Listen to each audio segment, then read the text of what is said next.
नमस्कार दोस्तों, अगर आप भी रॉयल चैलेंजर्स बैंगलोर और चेन्नई सुपर किंग्स के बीच खेले गए टाटा आईपीएल के 11वें एवं सबसे रोमांचक महामुकाबले को देखने के बाद खुश हैं, तो हमारी इस वीडियो को दिल से एक लाइक जरूर कीजिए। आज हमारी इस वीडियो का लाइक टारगेट सिर्फ 400 लाइक है, तो दिल से लाइक करना नहीं भूलिए दोस्तों। आईपीएल के 11वें एवं सबसे रोमांचक सांसों को रोक देने वाला महामुकाबला आज टाटा आईपीएल के इतिहास की दो सबसे खतरनाक टीमों के बीच खेला गया, जहां पर आज रजत पाटीदार की कप्तानी वाली रॉयल चैलेंजर्स बैंगलोर के सामने ऋतुराज गायकवाड़ की कप्तानी वाली चेन्नई सुपर किंग की team M Chinnaswamy stadium Bengaluru के होम ग्राउंड पर मौजूद थी। टॉस जीतकर ऋतुराज गायकवाड़ ने जैसे ही गेंदबाजी चुनी, ये साफ हो गया था कि चेन्नई सुपर किंग्स ने पूरी प्लानिंग के साथ मैदान में कदम रखा है। छोटी बाउंड्री और शाम की ओस दोनों को ध्यान में रखते हुए फैसला तो सटीक था, लेकिन सामने थी रॉयल चैलेंजर्स बेंगलुरु की रेड आर्मी, जो अपने घर एम चिन्नास्वामी स्टेडियम में किसी तूफान से कम नहीं होती। स्टेडियम का नजारा ऐसा था मानो लाल और पीले रंग की दो लहरें टकराने वाली हों। जैसे ही विराट कोहली और फील्ड सॉल्ट मैदान पर उतरे, पूरा माहौल कोहली कोहली के नारों से गूंज उठा। हर एक फैन की आंखों में बस एक ही सपना था, आज किंग कुछ बड़ा करेंगे। लेकिन कहानी में पहला ट्विस्ट जल्दी ही आ गया। तीसरे ओवर में खलील अहमद की गेंद पर जब शिवम दुबे ने कोहली का आसान कैच छोड़ दिया, तो एक पल के लिए ऐसा लगा जैसे वक्त थम गया हो। कोहली उस समय सिर्फ 2 रन पर थे और चेन्नई ने अनजाने में एक तूफान को खुला छोड़ दिया था। और फिर वही हुआ जिसका डर था। कोहली ने जैसे ही दूसरा जीवन पाया, उन्होंने गियर बदल दिया। मैट हेनरी के ओवर में उन्होंने ऐसा छक्का जड़ा कि गेंद सीधे स्टैंड्स की ऊपरी मंजिल में जाकर गिरी। उसके बाद एक क्लासिक कवर ड्राइव शुद्ध क्रिकेटिंग कविता। स्टेडियम में बैठे हर फैन के चेहरे पर मुस्कान थी। लेकिन क्रिकेट है जनाब, यहाँ कहानी हर पल बदलती है। युवा गेंदबाज अंशुल कंबोज ने दिमाग से खेला। उन्होंने कोहली के आक्रामक मूड को पढ़ लिया और एक ऐसी गेंद डाली जिसने सब कुछ बदल दिया। कोहली पुल करने गए, लेकिन टाइमिंग गड़बड़ा गई, गेंद हवा में गई और इस बार शिवम दुबे ने कोई गलती नहीं की। 28 रन पर कोहली आउट और पूरा स्टेडियम एकदम शांत। अब बारी थी फिल सॉल्ट की और उन्होंने इस मौके को पूरी तरह भुनाया। उन्होंने आते ही आक्रमण शुरू कर दिया। चौके छक्के, हर दिशा में शॉट्स की बारिश। चेन्नई के गेंदबाजों की लाइन लेंथ पूरी तरह बिगड़ गई। ऐसा लग रहा था जैसे साल्ट नहीं, कोई तूफान बल्लेबाजी कर रहा हो। दूसरी तरफ देवदत्त पडिक्कल ने क्लास का शानदार प्रदर्शन किया। जहां साल्ट पावर दिखा रहे थे, वहीं पडिक्कल टाइमिंग और तकनीक से मैदान सजाते नजर आए। जेमी ओवर्टन की तेज गेंदों को उन्होंने बड़ी आसानी से बाउंड्री तक पहुंचाया। दोनों के बीच साझेदारी ऐसी बन रही थी जैसे दो कलाकार मिलकर एक मास्टरपीस तैयार कर रहे हो।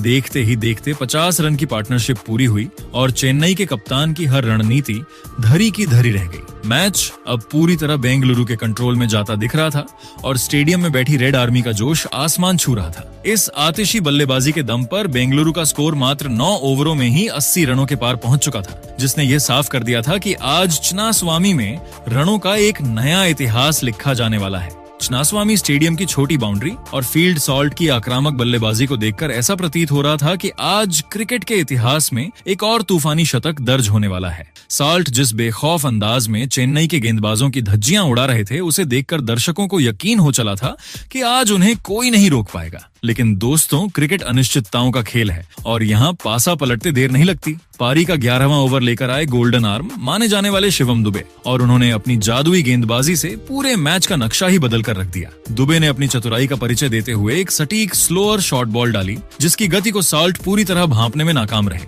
साल्ट ने पुल शॉट खेलने की कोशिश की, लेकिन गेंद उम्मीद से धीमी आई और बल्ले का ऊपरी किनारा लेकर हवा में काफी ऊंची टंग गई। डीप मिड विकेट पर मुस्तैद खड़े नूर अहमद ने अपनी नजरें गेंद पर जमाए रखी और एक बेहद सुरक्षित कैच लपककर फील्ड सॉल्ट की उस विस्फोटक पारी का अंत कर दिया, जो शतक की ओर बढ़ती दिख रही थी। साल्ट के आउट होते ही पूरे चिन्नास्वामी स्टेडियम में मानो मातम सा छा गया और आरसीबी की उस प्रचंड रणगति पर अचानक एक बहुत बड़ा ब्रेक लग गया। चेन्नई के खेमे में जश्न का माहौल था, क्योंकि उन्होंने मैच का सबसे बड़ा कांटा निकाल दिया था। लेकिन दोस्तों, आरसीबी के प्रशंसकों के लिए रोमांच अभी खत्म नहीं हुआ था, बल्कि एक नए अध्याय की शुरुआत होने वाली थी। मैदान पर कदम रखा आरसीबी के कप्तान और घरेलू क्रिकेट के दिग्गज रजत पाटीदार ने आते ही ये साफ कर दिया कि वे रक्षात्मक खेल दिखाने के मूड में बिल्कुल नहीं है। 12वें ओवर की शुरुआत हुई और गेंदबाजी के मोर्चे पर थे अफगानी स्पिन जादूगर नूर अहमद। पाटीदार ने नूर की पहली ही गेंद की फ्लाइट को परखा। क्रीज से थोड़ा बाहर निकले और अपनी पूरी ताकत झोंकते हुए एक भीमकाय प्रचंड और गगनभेदी सीधा स्टैंड्स की दूसरी मंजिल पर जड़ दिया। इस एक शॉट ने न केवल पाटीदार का खाता खोला बल्कि बेंगलुरु के स्कोर को 100 के पार पहुंचाकर स्टेडियम में दोबारा जान फूंक दी। कप्तान का यह आक्रामक अवतार देख दूसरे छोर पर खड़े देवदत्त पडिक्कल ने भी अपना गियर बदलने का फैसला किया। पडिक्कल जो अब तक एंकर की भूमिका निभा रहे थे, अचानक अपने पुराने रौद्र रूप में आ गए। इसी ओवर की अगली गेंदों पर पडिक्कल ने नूर अहमद की एक लूप वाली फ्लाइटेड गेंद का इंतजार किया और लॉन्ग ऑन के ऊपर से एक भीमकाय मॉन्सर जड़ दिया। ये शॉट इतना लंबा था कि गेंद बाउंड्री के बाहर जाकर गिरी और डगआउट में बैठे आरसीबी के खिलाड़ियों को अपनी सीटों से उठकर झूमने पर मजबूर कर दिया। इन दो ने यह स्पष्ट कर दिया था कि साल्ट के विकेट के बावजूद आरसीबी का आक्रमण रुकने वाला नहीं है और मैच अब एक बेहद रोमांचक मोड़ पर पहुंच चुका है। बेंगलुरु के एम चिन्नास्वामी स्टेडियम में जब पारी के 12 ओवरों का खेल समाप्त हुआ तो स्कोर बोर्ड पर अंकित 114/2 का विशाल स्कोर आरसीबी के उन हजारों प्रशंसकों के चेहरों पर मुस्कान लौटा चुका था जो किंग कोहली के आउट होने के बाद थोड़े चिंतित नजर आ रहे थे। चिन्नास्वामी की बिजली जैसी तेज आउटफील्ड और छोटी बाउंड्री का पूरा फायदा उठाते हुए बेंगलुरु की टीम अब एक ऐसे विशाल स्कोर की ओर मजबूती से कदम बढ़ा चुकी थी जहां से वापसी करना किसी भी विपक्षी टीम के लिए एक पहाड़ जैसी चुनौती होने वाला था। मैदान पर इस वक्त युवा और तकनीकी रूप से सक्षम देवदत्त पडिक्कल किसी मंजे हुए योद्धा की तरह डटे हुए थे। पडिक्कल ने मात्र 28 गेंदों का सामना करते हुए 40 रनों की एक ऐसी पारी खेल ली थी जिसमें संतुलन और आक्रामकता का अद्भुत संगम देखने को मिल रहा था। उनके बल्ले से निकले वह नए नाभिराम शॉट्स और स्पिनरों के खिलाफ कदमों का बेहतरीन इस्तेमाल यह साफ बता रहा था कि वे आज एक बड़ी और यादगार पारी खेलने के इरादे से क्रीज पर जमे हुए हैं। दूसरे छोर पर आरसीबी के नवनियुक्त कप्तान रजत पाटीदार ने आते ही अपनी मौजूदगी का एहसास करा दिया था। पाटीदार ने महज 4 गेंदों का सामना किया था और 9 रन बनाकर नाबाद थे, जिसमें नूर अहमद के खिलाफ जरा गया।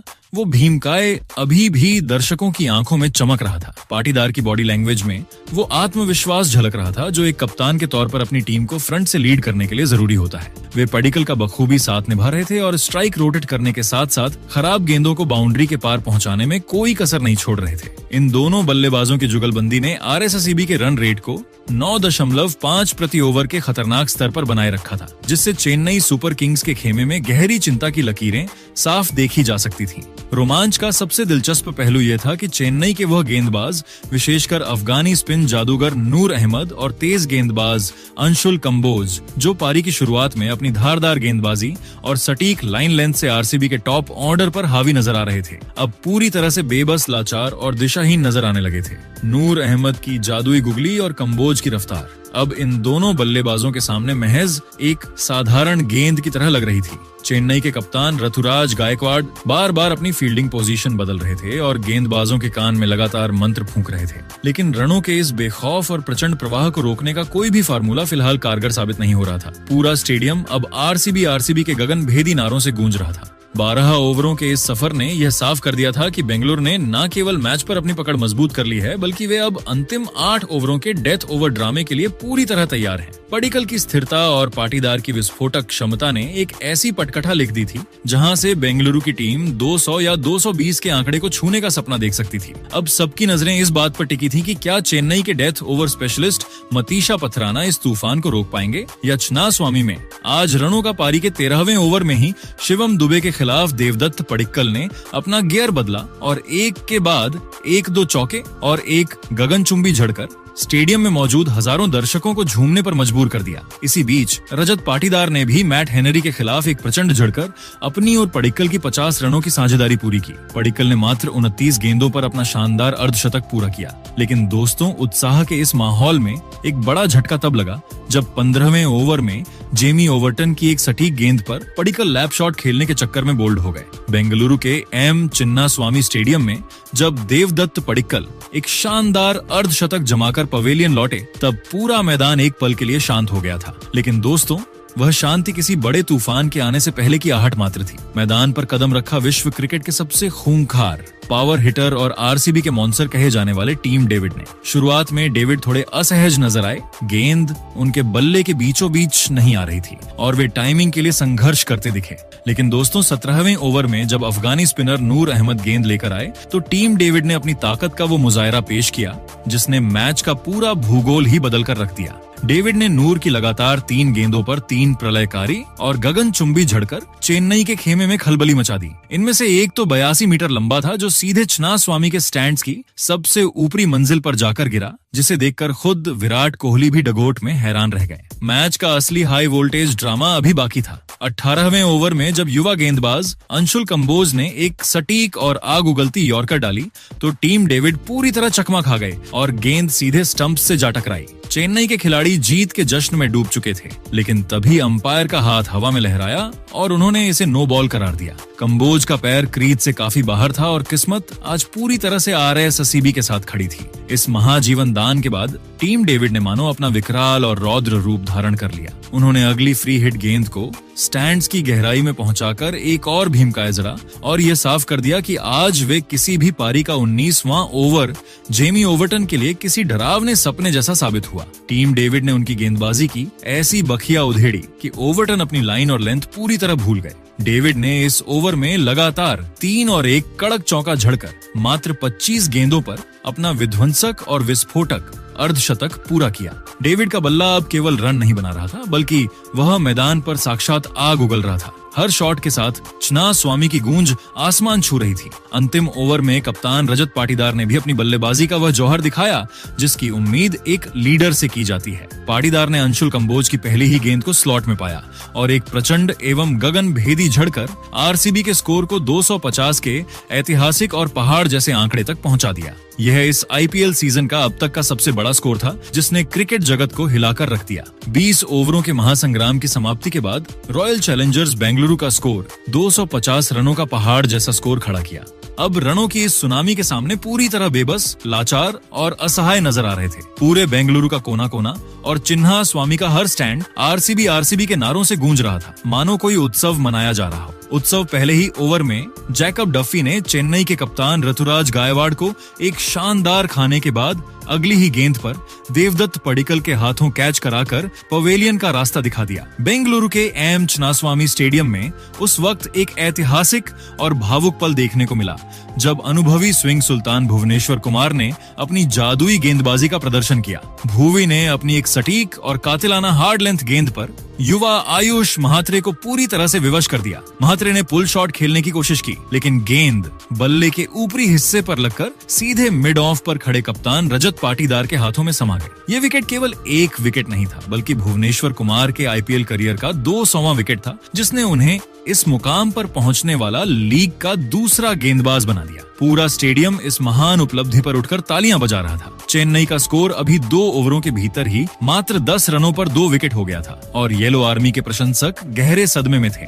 लेकिन दोस्तों, क्रिकेट का रोमांच अभी खत्म नहीं हुआ था, क्योंकि क्रीज पर कदम रखा संजू द बॉस यानी संजू सैमसन ने। सैमसन ने आते ही अपने तेवर साफ कर दिए और जैकब डफी की एक तेज गेंद को क्रीज से बाहर निकलकर सीधा स्टैंड्स में पहुंचाकर एक गगनचुंबी और प्रचंड जड़ा। हालांकि RCB के समर्थकों की खुशी तब दोगुनी हो गई जब संजू की यह आतिशी पारी ज्यादा लंबी नहीं चल पाई। डफी ने तुरंत वापसी की और सैमसन 9 रनों के निजी स्कोर पर देवदत्त पडिक्कल को पहली स्लिप में एक तीखा कैच थमा बैठे। मात्र 3 ओवरों के भीतर चेन्नई सुपर किंग्स ने अपने 3 सबसे मुख्य और रीढ़ की हड्डी माने जाने वाले बल्लेबाज खो दिए थे। यहां से मैदान पर शुरू हुआ सरफराज खान का वो बेखौफ तांडव, जिसने RCB के गेंदबाजों के पसीने छुड़ा दिए। सरफराज ने आते ही मोर्चा संभाला और मैदान के हर कोने में चौकों और की ऐसी बौछार कर दी कि फील्डर केवल गेंद को बाउंड्री के बाहर से उठाते नजर आए। उन्होंने भुवनेश्वर कुमार और जैकब डफी जैसे गेंदबाजों की रफ्तार का बखूबी इस्तेमाल किया और मात्र 25 गेंदों में अपना तूफानी अर्धशतक पूरा कर लिया। रोमांच का चरम तब देखने को मिला जब 5वें ओवर में जैकब डफी की एक गेंद को अंपायर ने नो बॉल करार दिया।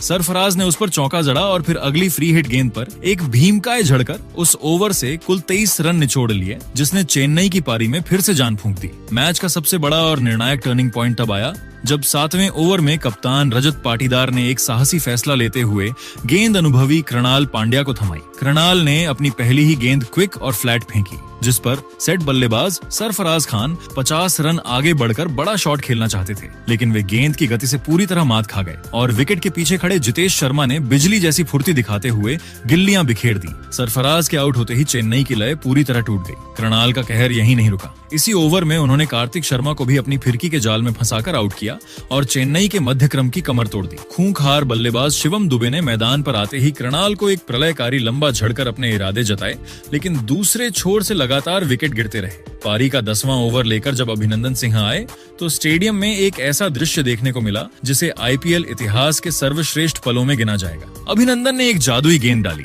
जिस पर शिवम दुबे ने जोरदार प्रहार किया। गेंद हवा में काफी तेजी से विकेट के पीछे जा रही थी। तभी विकेट कीपर जितेश शर्मा ने अपनी दाईं ओर हवा में गोता लगाया और केवल एक हाथ से एक अविश्वसनीय और हैरतअंगेज ड्राइविंग कैच लपककर दुबे की पारी का अंत कर दिया। इस सुपरमैन कैच ने पूरे स्वामी स्टेडियम को पागलपन की हद तक झूमने पर मजबूर कर दिया। 10 ओवरों के बाद चेन्नई का स्कोर 100 के पार तो पहुंच चुका था, लेकिन वे अपने 6 बहुमूल्य विकेट गंवा चुके थे और मैच पूरी तरह से आरसीबी की गिरफ्त में था। हालांकि अंतिम ओवरों में जेमी ओवर्टन ने अकेले दम पर संघर्ष जारी रखा और हार नहीं मानी। ओवर्टन ने रोमारियो शेफर्ड के 12वें ओवर में अपना रौद्र रूप दिखाया और लगातार 2 भीमकाए और 1 कड़क चौका झड़कर अपनी जबरदस्त पावर हिटिंग का लोहा मनवाया। ओवर्टन ने मात्र 8 गेंदों में 24 रन ठोककर यह बता दिया कि खेल अभी खत्म नहीं हुआ है। 12 ओवरों की समाप्ति के बाद चेन्नई सुपर किंग्स का स्कोर 136/6 पहुंच चुका था और प्रशांत वीर 17 रनों पर उनका साथ दे रहे थे। चेन्नई का रन रेट भले ही 11.33 का चल रहा था,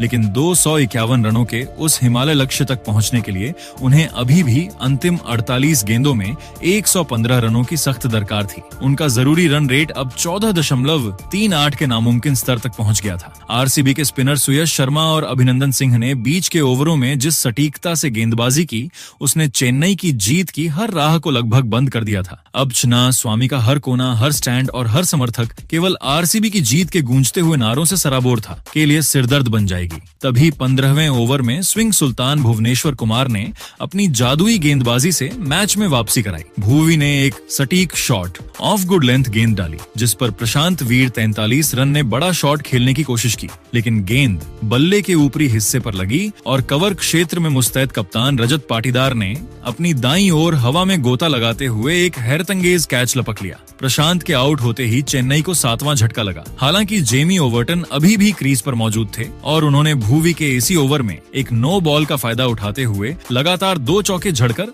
आरसीबी के खेमे में खलबली मचा दी। बेंगलुरु के एम चिन्नास्वामी स्टेडियम में जैसे जैसे रात गहरा रही थी, मैच का रोमांच अपने उस चरम शिखर पर पहुंच चुका था जहां हर गेंद एक नई कहानी लिख रही थी। पारी का 16वां ओवर लेकर जब युवा लेग स्पिनर सुरेश शर्मा गेंदबाजी के मोर्चे पर आए तो उन्होंने अपनी कलाइयों का ऐसा जादू बिखेरा कि चेन्नई के सबसे खतरनाक दिख रहे बल्लेबाज जेमी ओवर्टन 37 रन पूरी तरह से मयूरभंज की पहेली में उलझ गए। सुयश ने एक सटीक और जादुई गुगली डाली जिसे ओवर्टन पढ़ नहीं पाए और बड़ा शॉट खेलने के प्रयास में गेंद हवा में ऊंची टंग गई। लॉन्ग ऑफ पर तैनात जैकब बेथेल ने बिना किसी गलती के एक सुरक्षित कैच लपका और इसी के साथ चेन्नई सुपर किंग्स की रही सही उम्मीदों पर लगभग पानी फिर गया। हालांकि क्रिकेट के इस महासंग्राम में ड्रामे की कोई कमी नहीं थी। इसके तुरंत बाद अभिनंदन सिंह ने एक ऐसा शानदार जीवन दान गवा दिया जिसकी किसी ने कल्पना नहीं की थी। उन्होंने अंशुल कंबोज का एक बेहद आसान सा कैच टपका दिया जिससे स्टेडियम में मौजूद आरसीबी के प्रशंसक थोड़े निराश हुए, लेकिन आरसीबी के पास रनों का इतना बड़ा बैकअप था कि यह गलती भारी नहीं पड़ी। पारी के 17वें ओवर में एक और दिलचस्प नजारा देखने को मिला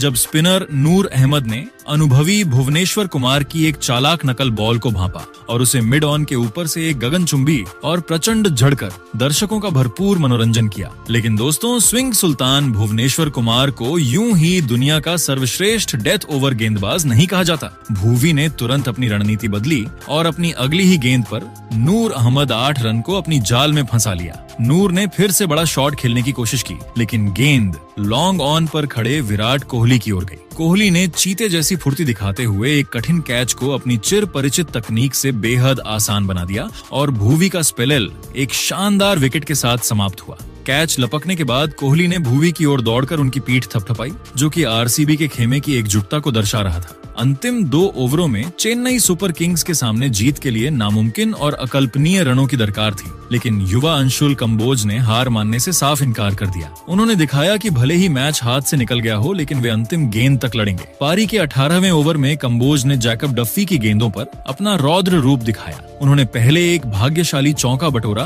और फिर एक प्रचंड एवं भीमकाय सीधा स्टैंड्स में भेजकर अपनी बल्लेबाजी का लोहा मनवाया। जैसे ही 19 ओवरों का खेल समाप्त हुआ, चेन्नई सुपर किंग्स का स्कोर 204/9 पहुंच चुका था। समीकरण अब पूरी तरह से और आधिकारिक रूप से रॉयल चैलेंजर्स बेंगलुरु के पक्ष में झुक चुका था। चेन्नई को अंतिम 6 गेंदों पर जीत के लिए 47 रनों की दरकार थी। एक ऐसा लक्ष्य जो क्रिकेट के किसी भी व्याकरण, किसी भी गणित और किसी भी तर्क में नामुमकिन था। आरसीबी के गेंदबाजों, विशेषकर Bhuvneshwar Kumar 4 over 41 run 3 wicket और सुयश शर्मा ने बीच के ओवरों में जो सटीक और धारदार गेंदबाजी की, उसने चेन्नई के मध्य क्रम और निचले क्रम को पूरी तरह से बेबस, लाचार और पस्त कर दिया था। पूरा चिन्नास्वामी स्टेडियम अब आरसीबी के गगनभेदी नारों से गूंज रहा था। ये साफ हो चुका था कि बेंगलुरु ने अपने घरेलू मैदान पर एक ऐतिहासिक, विशाल और यादगार जीत दर्ज कर ली है। चेन्नई सुपर किंग्स ने निश्चित रूप से बहादुरी से संघर्ष किया और 200 का आंकड़ा पार किया, लेकिन आरसीबी द्वारा खड़ा किया गया 251 रनों का वो हिमालय